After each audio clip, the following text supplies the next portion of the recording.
ఇది హైదరాబాద్లోని ఒక ప్రముఖమైన హోటల్లో జరిగిన ఓ నిజమైన సంఘటన. ఈ హోటల్ 20వ శతాబ్దం మధ్యలో నిర్మించబడింది.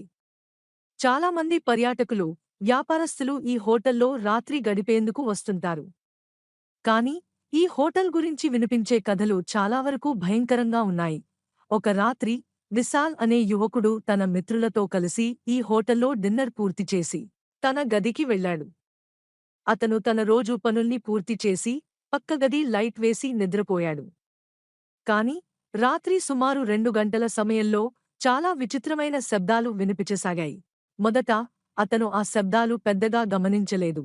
కానీ తర్వాత, అతనికి చప్పుళ్ళు, నిన్నటి వరకు కనిపించని రూపాలు కనిపించడం ప్రారంభించాయి.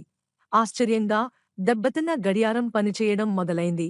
గదిలో ఉన్న టెలిఫోన్ అన్నీ ఒకేసారి మోగడం ప్రారంభించాయి. ఉన్నట్టుండి విశాల్ ఉన్న గది తలుపులు ఎవరో గట్టిగా కొట్టినట్టు వినిపించింది.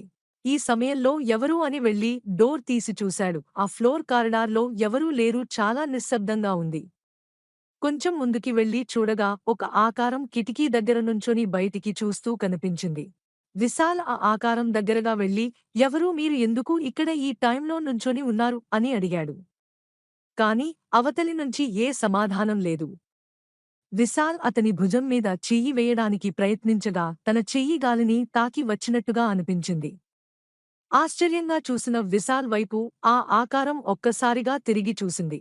దాని మొహం నిండా గాయాలతో కళ్లనుంచి రక్తం ధారలుగా కారుతుంది. విశాల్కి వెన్నులో వణుకు మొదలైంది. అక్కడినుంచి పారిపోవాలనుకున్నాడు, కాని అడుగులు కదలడం లేదు. ఆ ఆకారం వికృతంగా నవ్వుతూ కిటికీలో నుంచి దూకేసింది. అలా దూకి ఆ ఆకారం మాయమైపోయింది. విశాల్ వెంటనే గదిలోకి వెళ్లి తలుపు గట్టిగా వేసుకున్నాడు. ఆ మరుసటి రోజు హోటల్ మేనేజర్తో మాట్లాడిన తరువాత అతనికి తెలిసింది, ఈ హోటల్లో పాతకాలంలో ఒక భయంకరమైన సంఘటన చోటు చేసుకుంది.